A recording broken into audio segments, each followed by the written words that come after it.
다 함께 매일 드리는 기도로 6월 9일 월요일 새벽 기도회를 시작하겠습니다. 신실하신 하나님, 언제나 변함없이 저희를 지켜주시고 약속의 말씀으로 인도해 주시니 감사합니다. 오늘도 하나님의 선하신 뜻에 순종하며 살아가기를 소망합니다. 저희의 마음과 생각을 새롭게 하셔서 주님께서 기뻐하시는 선한 도구로 사용하여 주옵소서. 저희의 말과 행동을 통해 하나님의 영광이 드러나게 하시고 하나님의 사랑을 주변에 흘려보내는 통로가 되게 하옵소서. 대한민국 위에 하나님의 통치와 다스림을 허락하여 주시고 하나님의 공의와 사랑으로 더욱 굳건히 세워지게 하옵소서. 하나님의 인도하심을 따라 저희 교회의 5대 본질인 예배와 교육과 선교, 성도의 교제와 봉사를 잘 감당하게 하시고 모든 교역자들과 성도들이 한 마음으로 사명을 향해 비상하게 하옵소서. 예수님의 이름으로 기도드립니다. 아멘. 다 함께 찬송가 366장을 부르시겠습니다.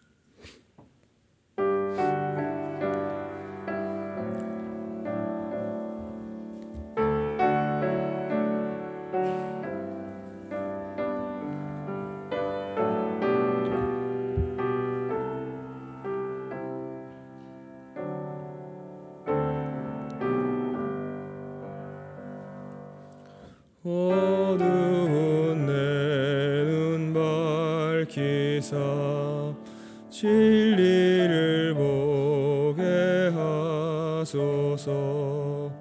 진리의 열쇠 내게 주사 참 빛을 찾게 하소서. 깊으신 뜻을 알고자 엎드려 기다리오니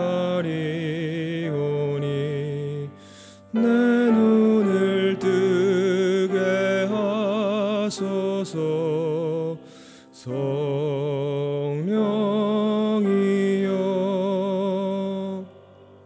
막혀진 내 귀 여시사 주님의 귀한 음성을 이 귀로 밝히 들을 때에 내 기쁨 한량 없겠네. 깊으신 뜻을 알고자 엎드려 기다리오니 내 귀를 열어주소서.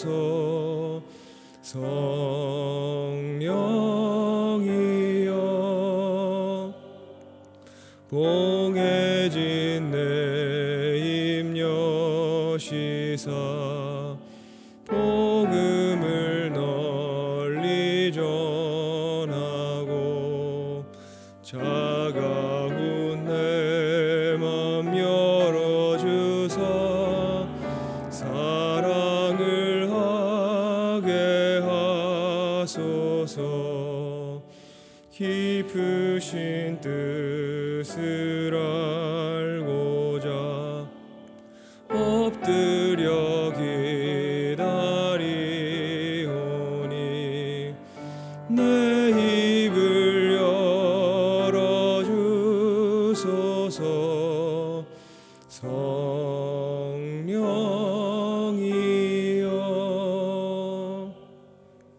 오늘 오이코스 성경 통독 본문은 욥기 29장에서 33장입니다. 그 중에서 33장 31절의 말씀을 합독하겠습니다. 욥기 33장 31절의 말씀을 합독하겠습니다. 욥이여 내 말을 귀담아 들으라. 잠잠하라. 내가 말하리라. 아멘. 오늘 이 새벽에 주님 앞에 나오신 모든 성도 여러분들 가운데 주님 주시는 큰 은혜가 있으시기를 바랍니다. 우리가 읽은 본문은 엘리후가 욥에게 던지는 충고의 내용입니다. 욥은 지금껏 세 친구들과의 논쟁에서 자기 무고함을 증명할 길이 그동안 사실은 없었지요. 그래서 하나님께 대답을 요청했는데 하나님도 말씀이 없으셨다. 그렇게 욥은 느꼈습니다. 그러니까 욥은 본문 앞에 나오는 31장 35절 같은 곳을 보면 하나님, 나는 무죄한데 왜 이 고난이 저한테 있는 것인지 제게 답을 좀 주십시오. 제 무죄를 좀 하나님이 확증해 주십시오. 그렇게 요청하는 것이지요. 욥의 이런 소리를 듣고 엘리후가 욥에게 이제 충고를 하는 것입니다. 오늘 읽은 31절을 포함해서 13절부터 33절에 나오는 엘리후의 충고의 내용을 좀 살펴보면, 먼저 13절부터 18절 말씀을 보면 엘리후는 하나님이 대답을 안 하시는 게 아니라 하나님은 말씀하시는데 사람이 듣지 않는 것이다. 그렇게 말하고 있습니다. 하나님은 다양한 방법으로 자기 뜻을 알려서 인간에게 경고를 보내시고 그래서 인간을 교만해서 돌이키게 하신다 하는 것이지요. 이거는 옳은 말이지만 결국에는 무슨 말인가? 욥의 고난이 하나님의 징계라는 말이죠. 그런 점에서 엘리바스의 말과 지금 엘리후의 말이 다르지 않습니다. 욥 당신은 교만하고 그래서 징계받고 있으니 하나님의 경고를 들어야 한다. 그렇게 주장하는 것이죠.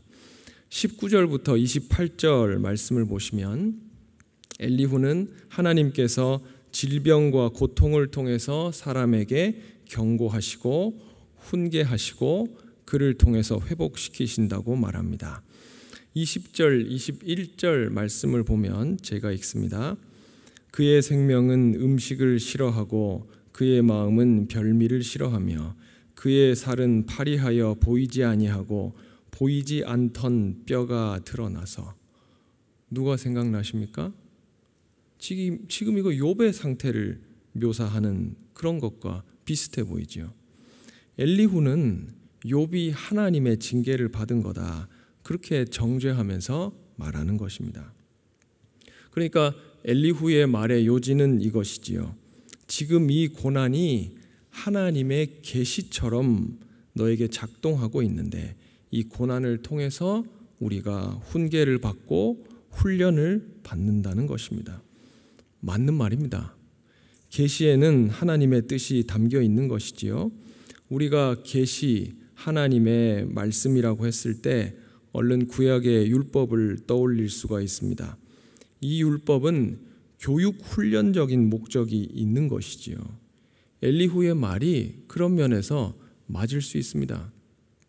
그러나 우리가 주목하는 것은 엘리후의 말 논리의 어떠함이 아니라 그의 영혼 실존의 어떠함입니다.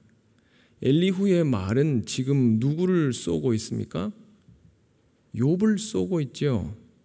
엘리후 속에서, 엘리후 안에서, 엘리후 영혼의 속에서 그 계시가, 그 율법이 어떻게 엘리후라는 사람 그 자신의 영적 성숙을 만들어내고 있는지는 묘사되고 있지 않습니다. 그가 어떻게 그 고난과 계시와 율법과 씨름하면서 그걸 자신의 것으로 육화하면서 체험하면서 살고 있는지는 나와 있지 않습니다. 이건 이런 말입니다. 여기에 하나님의 말씀이 있지요. 이 율법을 마음속에 두지 않고 그냥 곁에다가 이렇게 두고 본다면 그건 내 외부의 일이고 내가 조작하고 내 목적으로 이 말씀을 사용할 수 있는 것입니다. 그러나 그것은 내 삶의 변혁을 일으키지는 않지요. 그러나 이 말씀을 집어서 실제로 내가 먹는다면 그것은 다른 문제입니다. 이 말씀은 우리 속에 들어와서 우리 자신을 변화시키고 새롭게 빚어내고 나한테, 나의 삶에 실질적으로 영향을 미치는 것이지요. 다시 말해서 그 규례의 말씀을 먹어서 소화시켜서 삶으로 살아내지 않고 겉으로 그 율법을 하나의 잣대로 만들어서 손에 쥐고 흔들어대는 동안 우리는 그 율법이 지향하는 근본 정신은 잊고 율법의 겉모양만 쥐고 흔들면서 그걸 이용해서 자신의 뜻을 성취하고 자기 자아의 주장을 펼치는 길로 걷게 되는 것입니다. 누가 그랬습니까? 바리새인이 그랬죠. 그래서 주님은 그들을 회칠한 무덤이다 그렇게 말씀하셨습니다. 겉모양만 그럴듯하고 속은 전혀 말씀의 영향을 받지 않는 것이지요. 말씀이 자기의 영향을 주는 것을 허락하지 않는 것이지요. 마태복음 23장 3절 4절은 이렇게 말합니다. 그들은 말만 하고 행하지 아니하며 또 무거운 짐을 묶어 사람의 어깨에 지우되 자기는 이것을 한 손가락으로도 움직이려 하지 아니하며. 아멘. 배운 것을 그 모든 것을 외부적 잣대로 만들어서 타인을 향하게 하는 것이죠. 그러면 여러분, 그 율법이 나쁜 것입니까? 그렇지 않습니다. 율법은 온전히 선하죠. 우리 주님은 이렇게 말씀하시지요. 마태복음 5장 17절에 내가 율법을 폐하러 온 것이 아니라 율법을 완성하러 왔다. 무슨 말씀입니까? 그 율법의 그 옳고 바름이 지향하는 뜻을 알아들으라 하는 것입니다. 그 뜻은 무엇입니까? 그 뜻에 무엇이 담겨 있습니까? 하나님의 사랑이지요. 그것은 구원입니다. 이 놀라운 하나님의 뜻, 하나님의 사랑에는 한 사람의 일생을 향한 하나님의 독특한 뜻이 숨어 있는 것입니다. 하나님의 사랑은 그 인생을 구원하며 그 인생의 소명에 맞게 완성시키려는 그 굽히지 않는 뜻을 가진 것입니다. 오늘 욥의 삶을 향한 그 하나님의 뜻이 있습니다. 엘리후는 율법이 지향하는 근본 정신을 잃어버리고 하나님의 심장이 뛰고 있는 그 사랑의 자리까지 나아가지 못하고 머리 수준에서 말하고 있는 거예요. 엘리후는 가슴으로 하나님과 이웃과 그리고 하나님과 욥의 고통과 연결되지 못하고 그 자리까지 낮아지지 못하고 높은 곳에서 머리로 판단하고 있는 것입니다. 하나님의 깊은 속을 모르는 거예요.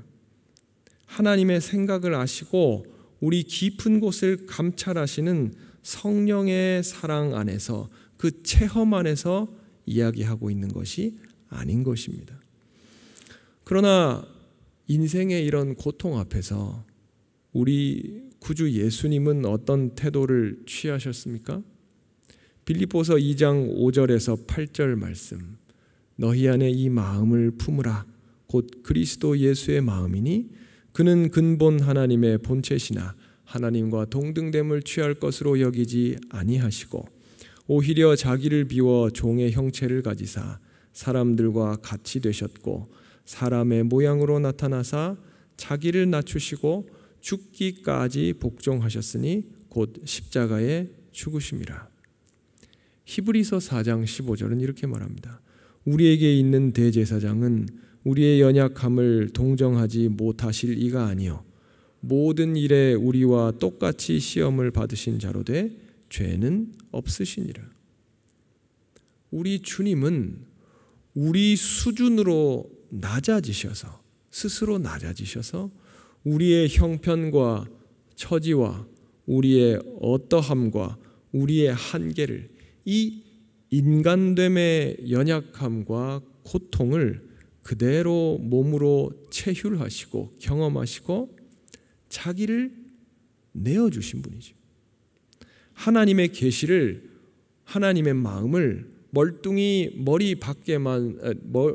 내 몸 밖에 마음 밖에 세워두고 머리로만 잣대로만 쓰지 않고 그대로 먹고 용납하고 영접하고 받아들이고 순종하고 전적으로 그 말씀의 영향을 받는 것을 허용해서 영향을 받아서 자기 몸을 순종하면서 그대로 내어주시는 것이죠. 그는 자기 몸으로 하나님 나라를 우리 앞에 열어주신 분이십니다. 참으로 근본적인 건지심, 치유하심, 책임지심을 보여주신 거예요. 성령님은 말씀으로 우리 속에 계시면서 그 어둡고 축축하고 무질서한 내 속을 견디시면서 내 안에 계시면서 말할 수 없는 탄식으로 우리를 위해 탄식하시면서 우리를 회복시키시고 우리 삶을 인도하시는 것입니다. 사랑하는 여러분, 오늘 주님의 말씀을 밖에 세워두고 하나의 잣대로 두지 말고 우리 속으로 직접 우리가 손을 집어 먹고 그 말씀에 영향받을 수 있기를 바랍니다. 말씀의 뜻을 알아듣고 삶으로 받아서 그 말씀을 우리 삶의 정황에서 실행할 수 있기를 바랍니다.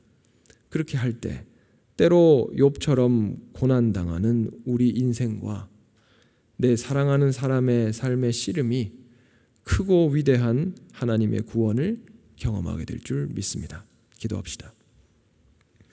자비로우신 하나님, 오늘 말씀을 통해서 우리를 깨우치심을 감사합니다.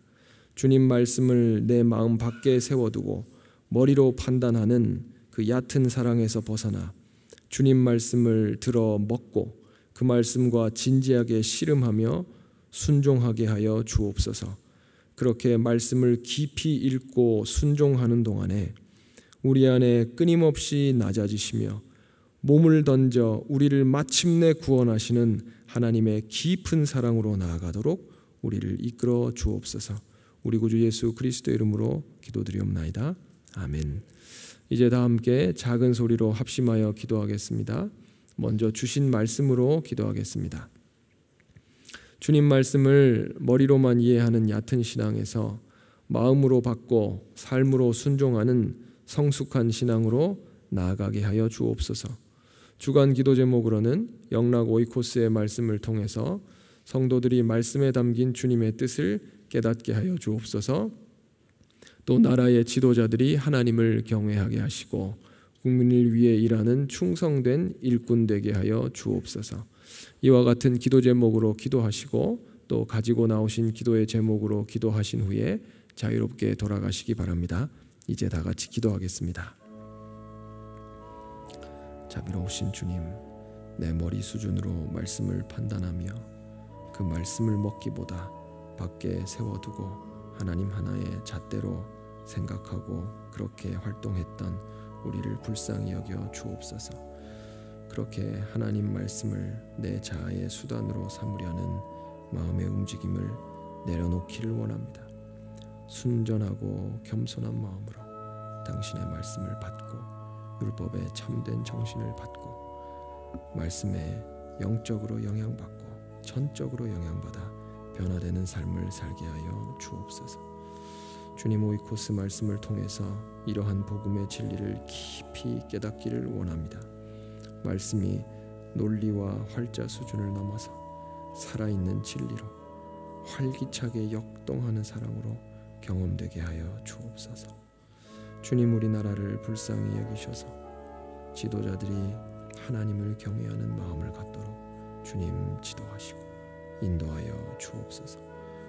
모든 지도자들이 하나님 나라 원리를 펼치려는 그 선하고 하나님 좋은 마음을 갖게 하시고 의와 평강을 위해 일하는 충성된 일꾼들 되도록 주여 은혜를 베풀어 주옵소서. 오늘 하루 하나님 여러 주님 교회에 또 환우들이 있는데 하나님이 이 시간 찾아가셔서 때로 욥과 같은 고통을 당하고 있는 그들의 생애 가운데 하나님 위로하여 주시고 치유하여 주시고 인도하여 주시기를 간절히 원합니다. 아버지 하나님, 이 새벽에 주님 앞에 나와서 끊이지 않는 고통으로 주님 앞에 호소하며 응답되지 않는 것 같은 기도의 제목들로 주님 앞에 기도하는 하나님이들 가운데 주여 함께하여 주셔서 그들의 영을 하나님의 영으로 충만하게 하시고 그들의 마음을 하나님의 회복과 하나님의 위로로 충만하게 하셔서 그들의 마음이 주님 앞에 기쁘게 다시 한번 행진하는 몸과 마음으로 회복될 수 있도록 주의 은혜를 베풀어 주옵소서. 주님 앞에 나와 기도하는 모든 주의 아들 딸들을 주의 시간 축복하여 주시고 인도하여 주시고 은총을 베풀어 주옵소서.